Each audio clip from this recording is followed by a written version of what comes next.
Então, primeira carta do apóstolo Paulo aos Tessalonicenses, capítulo 4, versículo 9.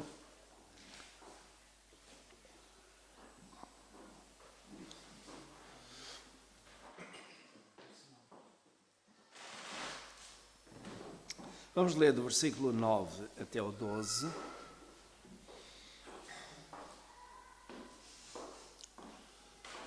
É uma outra recomendação, exortação do apóstolo, mas que deixa o apóstolo tranquilo. Não é? 1 Tessalonicenses, capítulo 4, versículo 9. Quanto, porém, ao amor fraternal, não necessitais de que se vos escreva, visto que vós mesmos sois instruídos por Deus a vos amardes uns aos outros. Porque certamente já o fazeis para com todos os irmãos que estão por toda a Macedónia.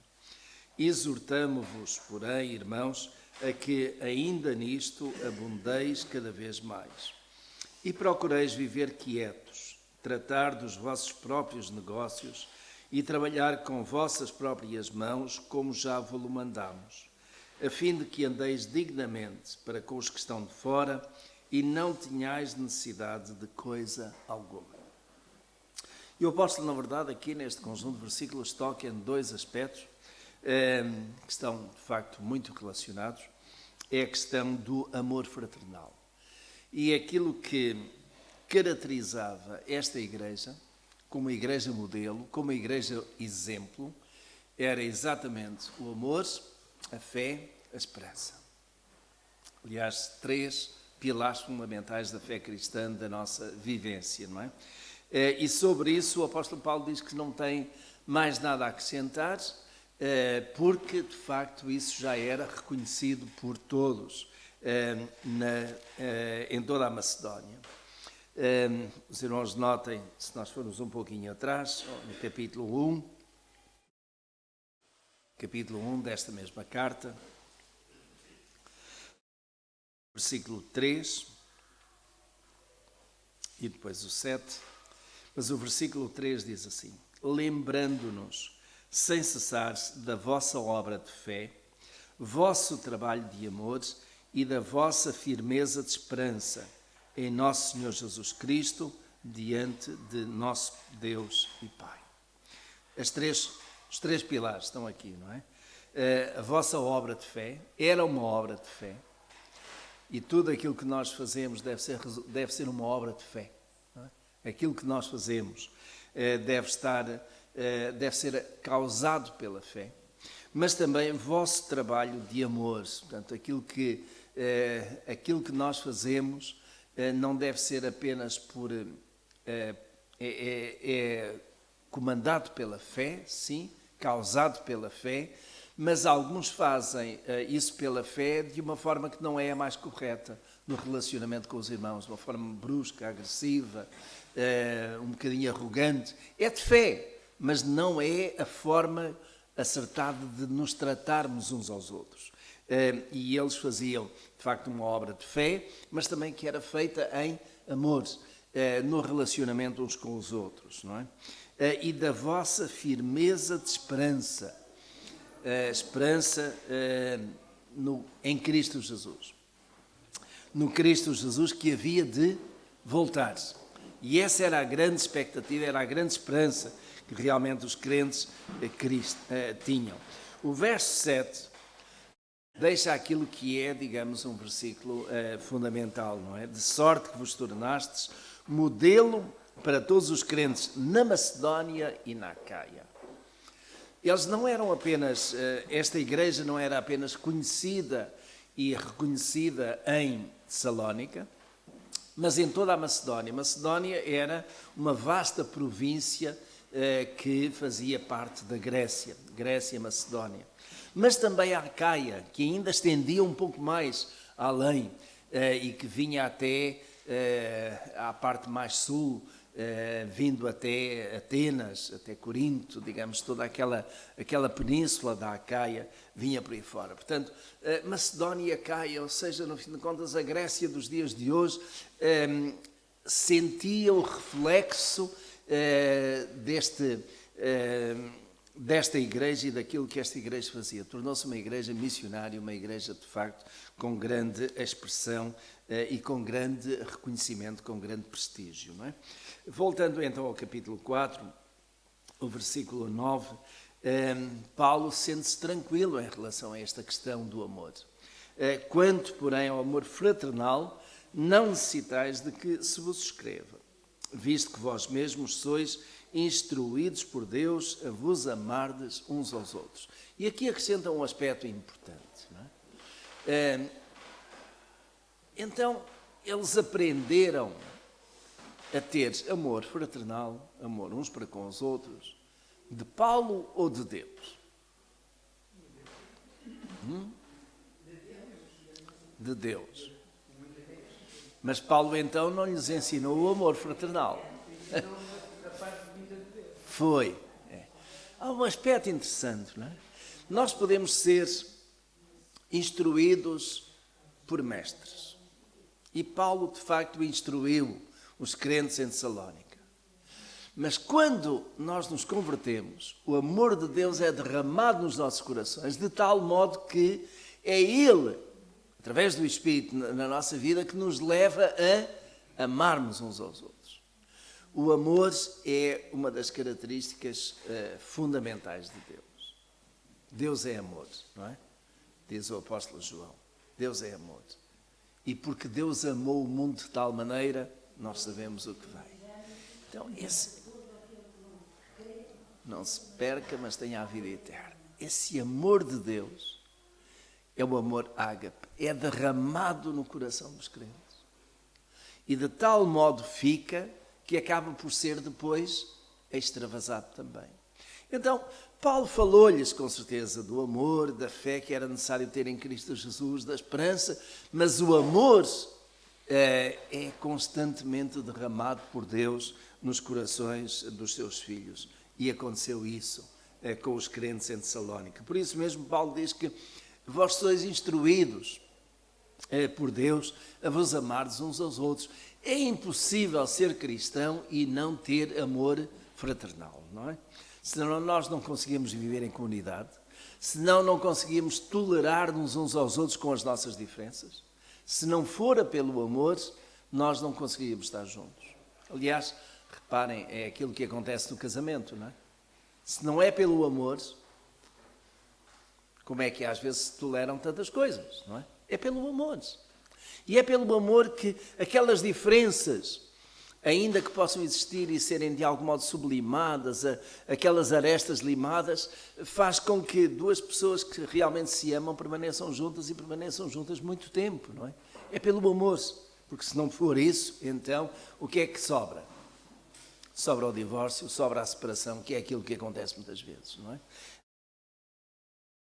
Verso 10.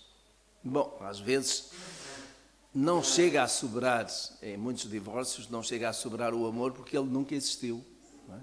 Houve uma paixão que juntou as pessoas, mas não foi verdadeiramente amor, por isso mesmo também se desfaz num instante. Verso 10.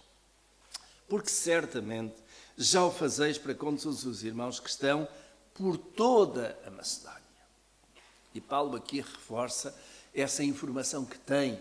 E isto, de certo modo, é como que uma palavra de reconhecimento, de louvor aos cristãos daquela igreja de Salónica. Eles, de facto, já fazem isso. É uma prática deles, é uma constante, não é? Isso é importante. Mas vem a exortação. Ou seja, por muito que nós nos amemos uns aos outros, há lugar ainda para nos amarmos mais. E essa é a exortação que o apóstolo faz. Exortamo-vos, porém, irmãos, a que ainda nisto abundeis cada vez mais. E tem essa palavra em português, abundeis, do verbo abundar, que significa o quê? Ir além, ir além daquilo que seria normal, que seria aceitável, não é? Abundar, quando nós abundamos em alguma coisa, significa o quê? Temos não apenas o suficiente, mas temos mais do que isso, não é? Se eu tiver um copo cheio, e o copo está ali a arrasar, se eu ainda colocar uma gota e depois outra gota e outra, ele ainda vai aguentando e faz, digamos, a superfície fica um bocadinho curva.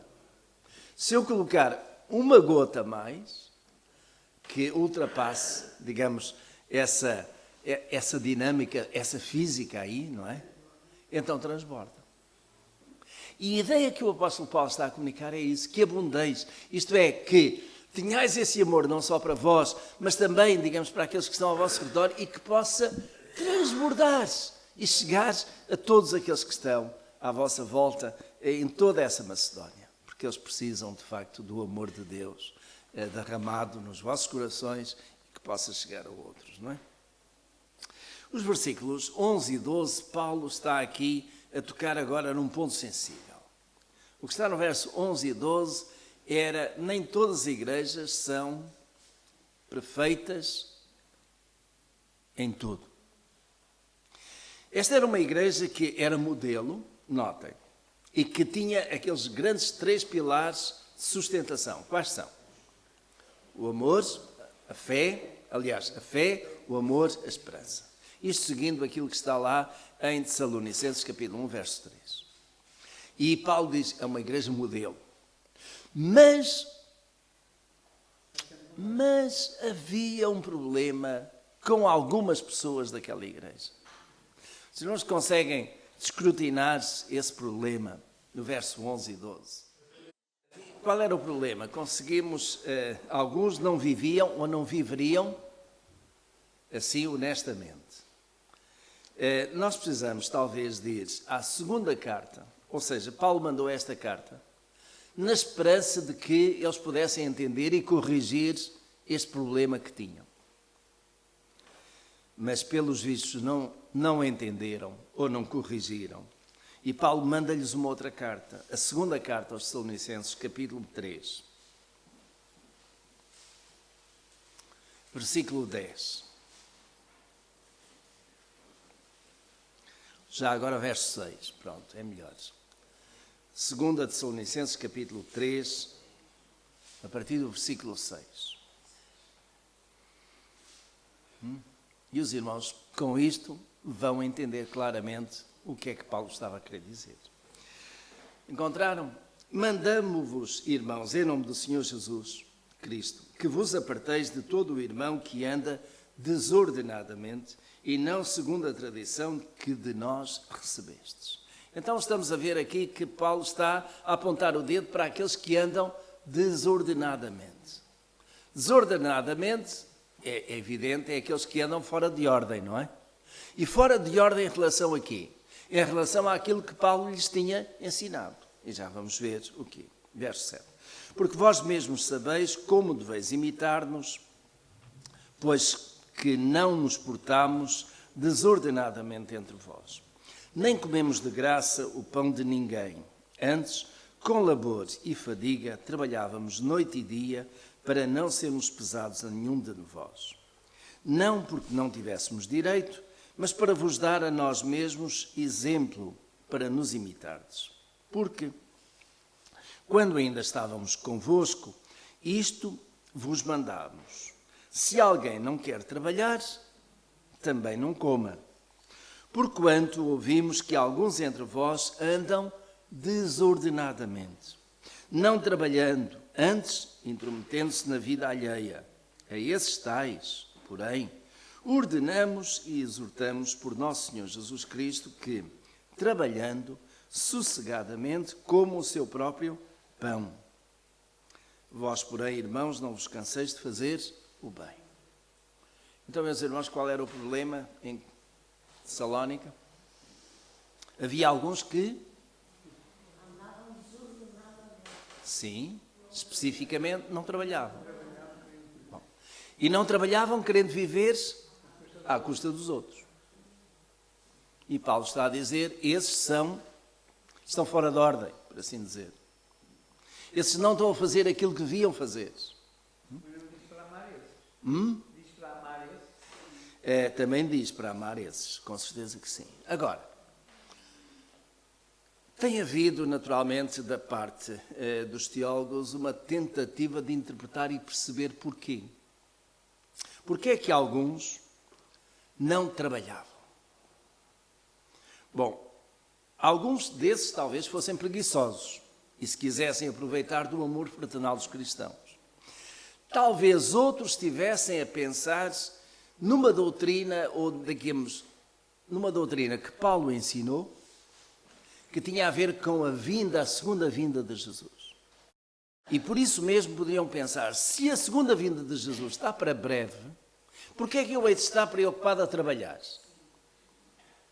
Porque Jesus vem e vai-me levar. Não. Fosse uma coisa, fosse outra, fosse por doutrina ou fosse por negligência, não é? O que é certo é que eles estavam a ser uma carga para os irmãos da igreja. E Paulo diz, isso não pode ser. Então, aqueles que não trabalham, que trabalhem. E trabalhem com as vossas mãos. Eu próprio vos dei o exemplo disso. Vamos lá voltar à primeira carta, capítulo 4, versículos 11 e 12.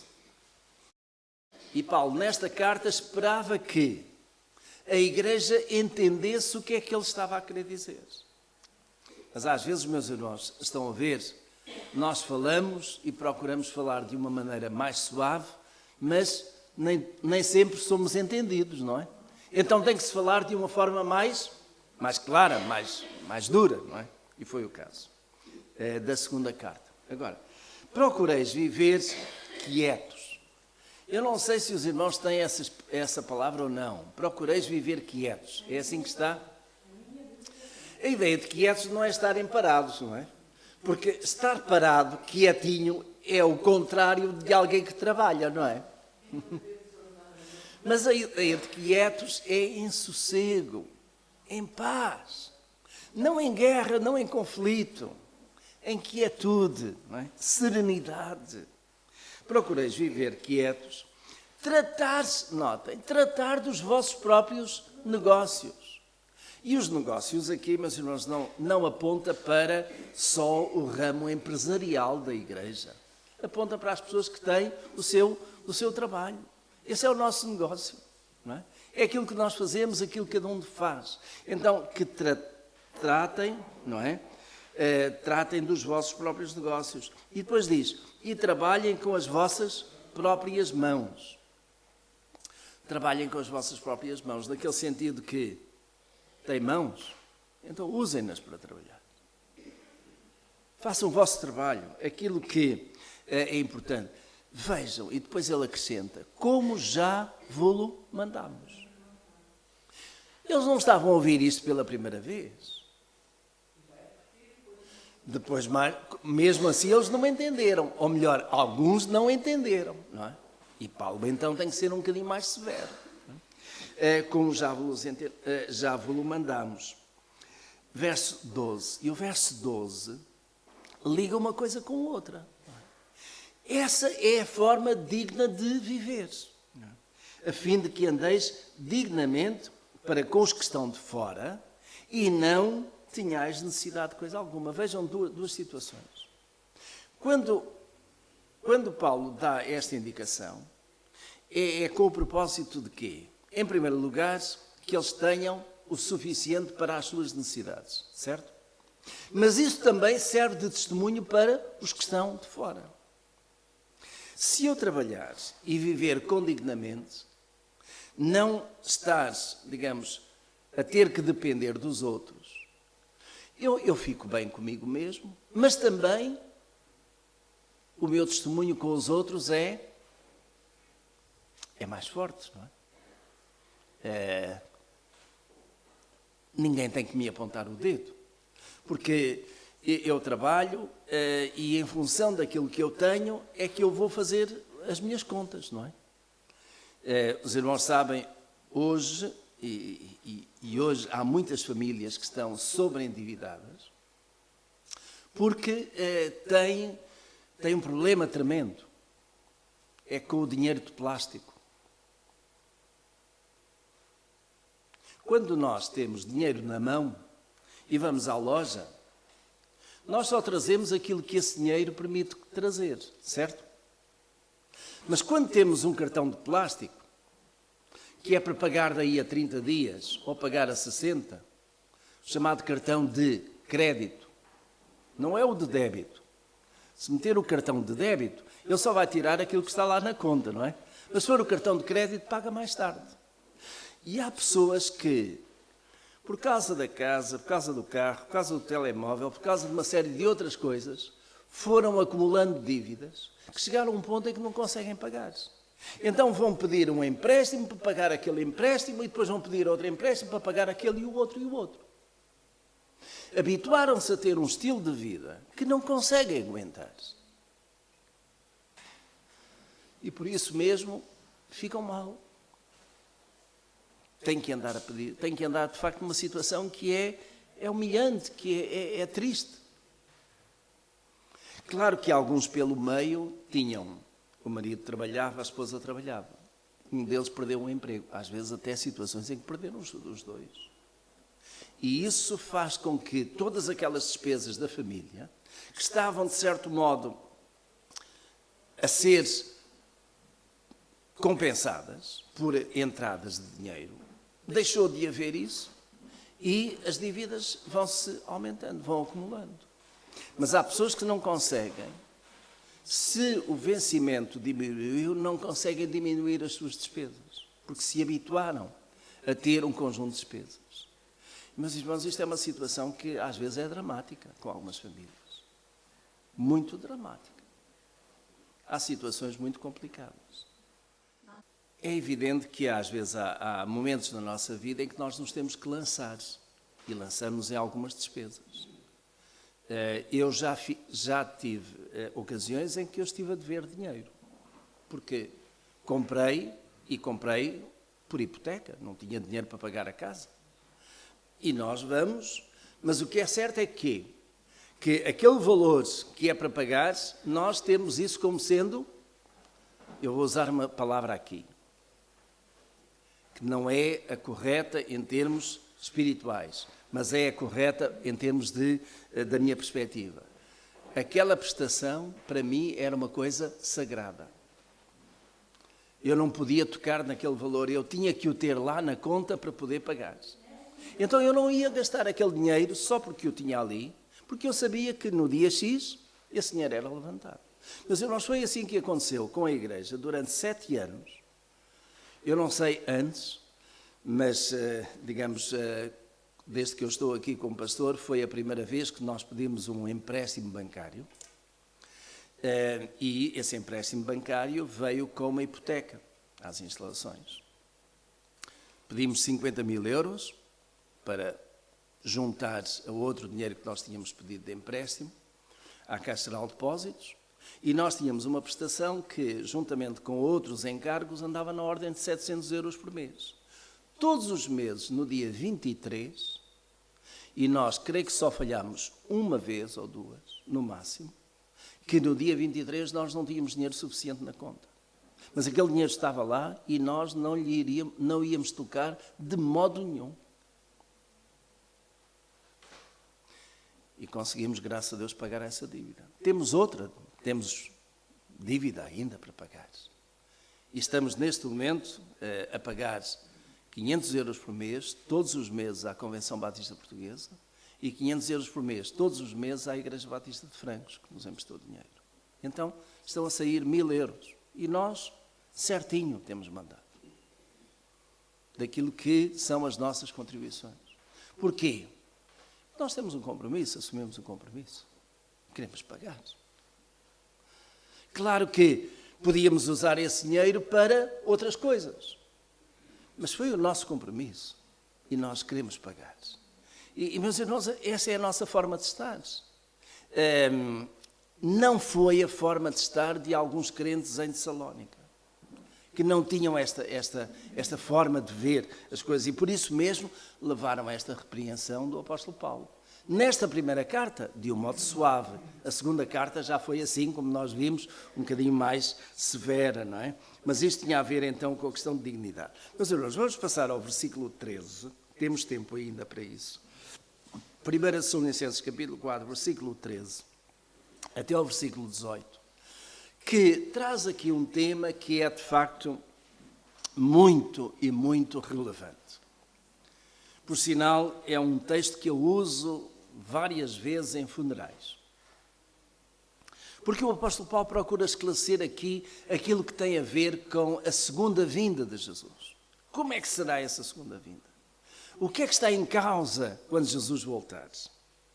E o verso 13 ele começa por dizer, aqueles que entretanto chegaram, 1 Tessalonicenses capítulo 4, versículo 13. Não queremos, porém, irmãos, que sejais ignorantes acerca dos que já dormem, para que não vos entristeçais como os outros que não têm esperança. Porque se cremos que Jesus morreu e ressurgiu, assim também aos que dormem, Deus, mediante Jesus, os tornará a trazer juntamente com Ele. Dizemo-vos, pois, isto, pela palavra do Senhor, que nós, os que ficarmos vivos para a vinda do Senhor, de modo algum precederemos os que já dormem. Porque o Senhor mesmo descerá do céu com grande brado, à voz do arcanjo, ao som da trombeta de Deus, e os que morreram em Cristo ressuscitarão primeiro. Depois, nós, os que ficarmos vivos, seremos arrebatados juntamente com eles nas nuvens, ao encontro do Senhor nos ares. E assim estaremos para sempre com o Senhor. Portanto, consolai-vos uns aos outros com estas palavras.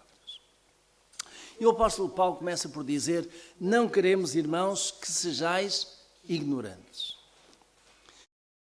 E às vezes nós somos ignorantes. O que é um ignorante? Não conhece certas coisas. Ele ignora, não sabe. Os crentes em Tessalónica tinham com certeza ouvido o apóstolo Paulo falar da segunda vinda de Jesus. Mas a questão da segunda vinda de Jesus é de facto complexa, tem muitos detalhes, tem muitos aspectos de doutrina. E é possível que eles não tivessem na altura, tanta foi a informação que receberam do apóstolo Paulo em tão pouco tempo que ele lá esteve, que não abarcaram tudo. E ele está a procurar clarificar este ponto. Aliás, uma das coisas interessantíssimas acerca das várias cartas que nós temos, das epístolas, é que elas respondem a perguntas. Elas procuram esclarecer dúvidas. E esta dúvida aqui de que Paulo se apercebeu vai ser esclarecida deste modo. Não quero que sejais ignorantes, então, acerca dos que já dormem. E eu tenho uma primeira pergunta para os irmãos. Quem são estes que já dormem? Os que morreram em Jesus. Então, podemos considerar que a morte é um sono?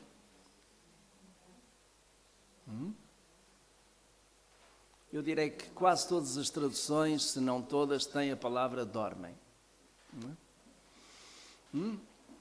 Será que esta palavra, o significado desta palavra dorme, os que já dormem, é a mesma coisa do sono que nós tivemos esta noite, da dormida que nós tivemos? Há uma semelhança, mas uma grande diferença também.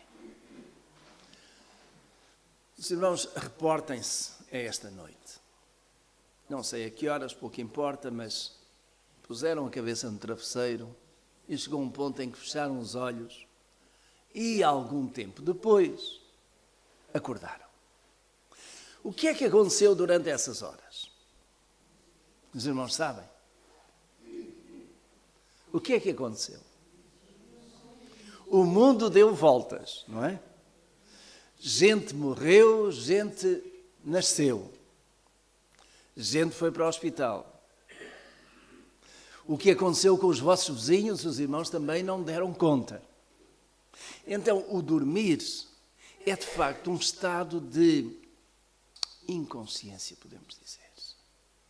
A nossa consciência não está ligada à realidade que se passa à nossa volta, certo? No entanto, ela existe, está lá.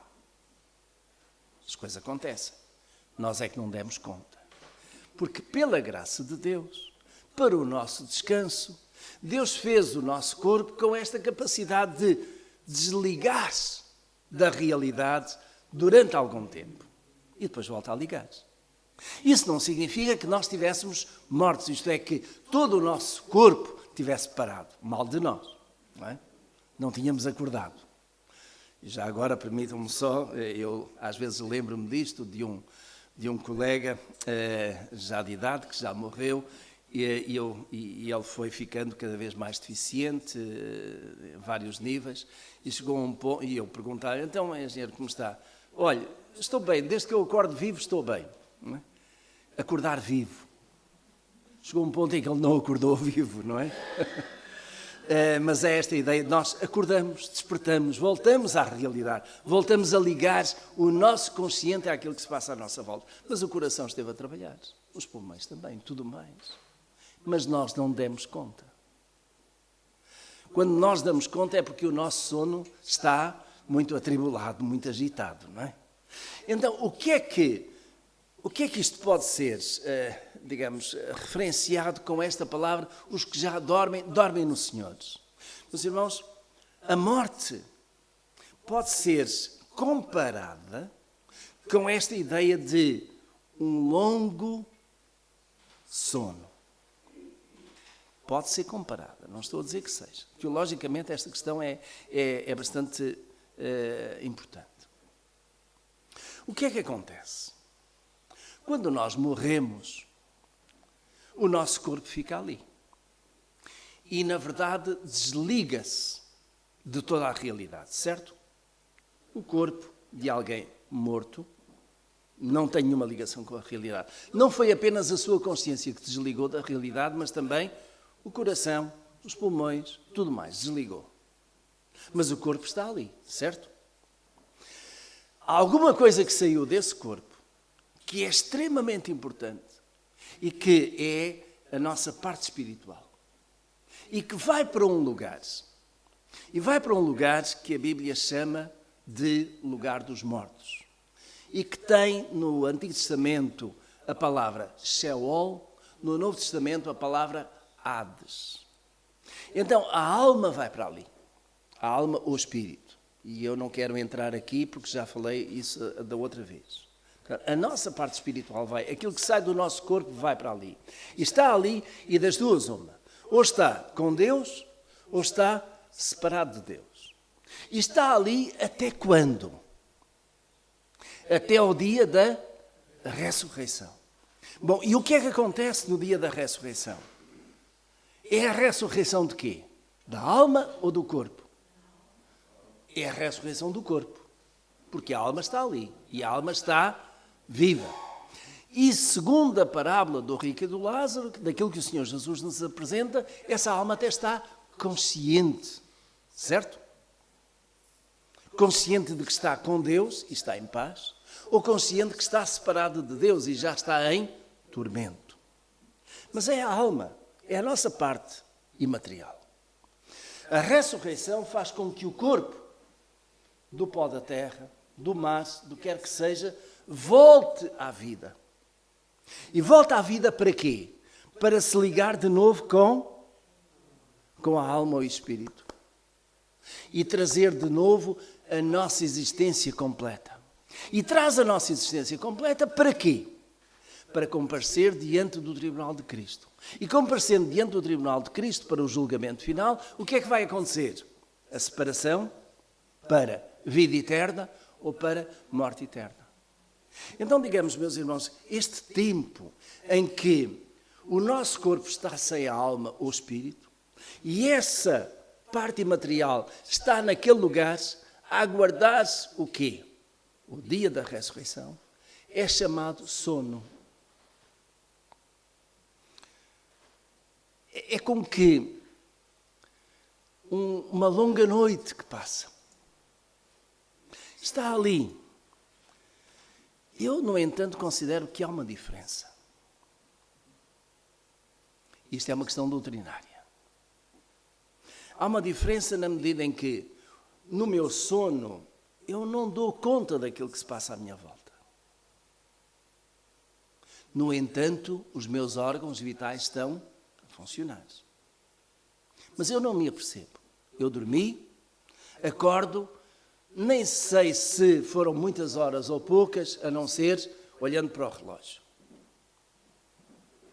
Não dei conta daquilo que se passou à minha volta. Mas quando a alma ou o espírito está naquele lugar, das duas uma, ou está em gozo, ou está em tormento. E o gozo e tormento não é próprio de alguém, sentir gozo, sentir tormento, não é próprio de alguém que está inconsciente e que não dá conta de nada.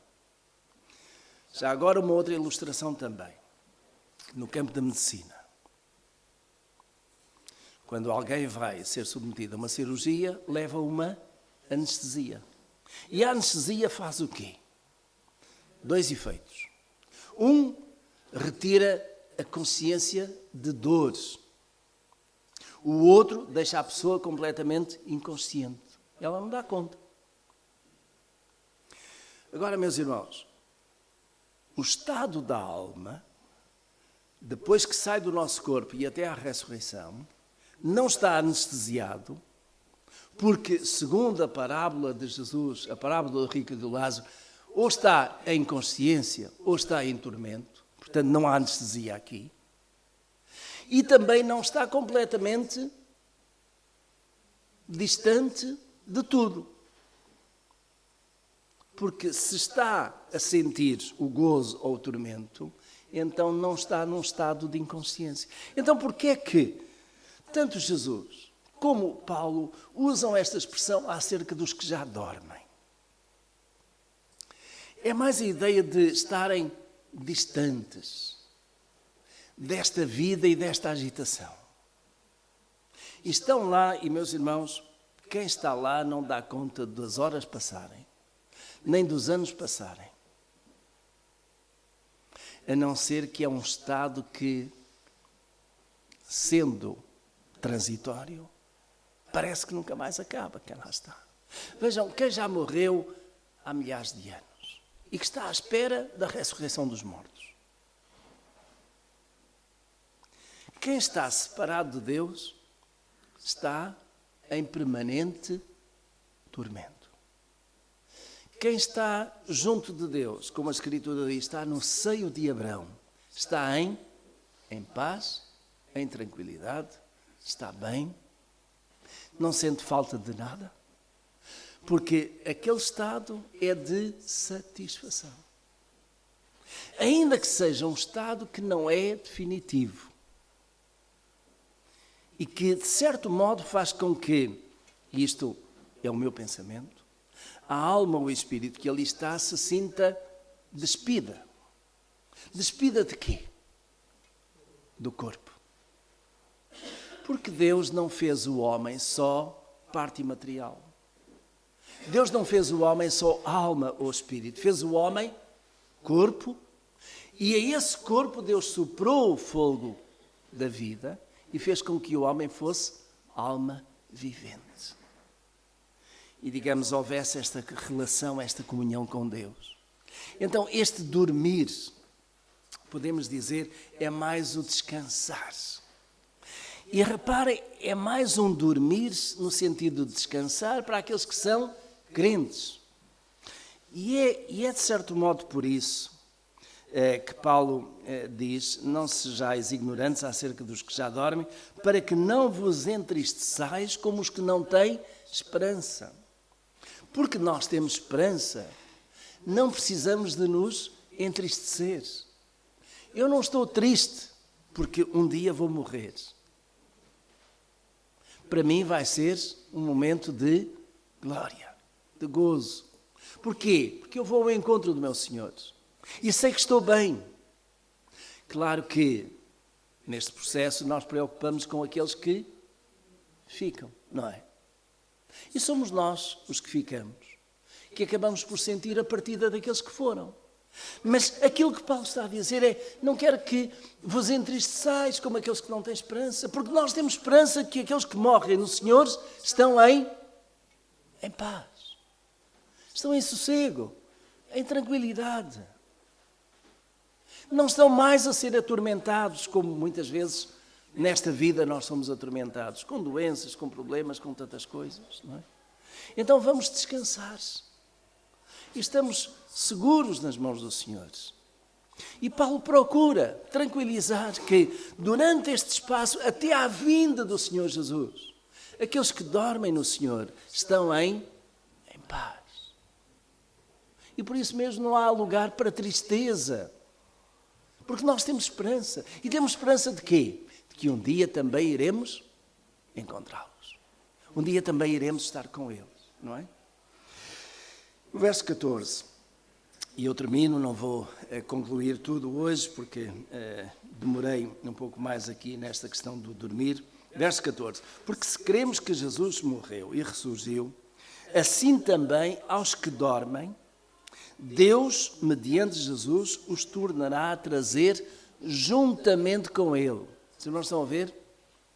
Esses que dormem serão trazidos com Jesus. Bom, e aqui, de novo, serão trazidos com Jesus como quando? Bom, o quando é quando Jesus voltar. Como? Quando houver a ressurreição. Porque depois ele vai falar isso mesmo. E eu quero só ler e de novo, na próxima semana, eu vou comentar. Verso 15. Dizemos, pois, isto pela palavra do Senhor, que nós, os que ficarmos vivos para a vinda do Senhor, de modo algum precederemos os que já dormem, os que já morreram. Porque o Senhor mesmo descerá do céu com grande brado, à voz do arcanjo, ao som da trombeta de Deus. E agora notem a palavra que ele usa. E os que morreram em Cristo, os irmãos estão a ver morrer os que dormem? Estão a ver, digamos, como há um sinónimo aqui? Os que morreram, os que dormem. Os que morreram com Cristo ressuscitarão primeiro. E este ressuscitar é o quê? A alma que se vai juntar com o corpo. Esses ressuscitarão primeiro. Um corpo incorruptível, como está em 1 Coríntios capítulo 15. Não é? Depois, verso 17. Depois nós, os que ficarmos vivos, seremos arrebatados juntamente com eles nas nuvens ao encontro do Senhor nos ares, e assim estaremos para sempre com o Senhor. Seremos arrebatados. Isto significa que nós, os que estivermos aqui, seremos elevados.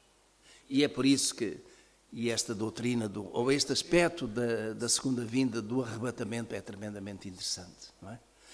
Porque Jesus diz, estarão dois no moinho, um será levado, o outro ficará. Estarão dois ali, um subirá e o outro ficará. É o arrebatamento, ou seja, é quando a igreja vai ao encontro do Senhor nos ares, e vai ao encontro do Senhor nos ares, só com o Senhor, também com aqueles que já morreram e que já vêm com o Senhor. É interessante, não é? Sobre isto vamos ter que falar outra vez. Então, meus irmãos, como este assunto é tão interessante e nós ficamos aqui a abrir só um pouco, no próximo domingo eu voltarei a este assunto com outros versículos, com outros textos.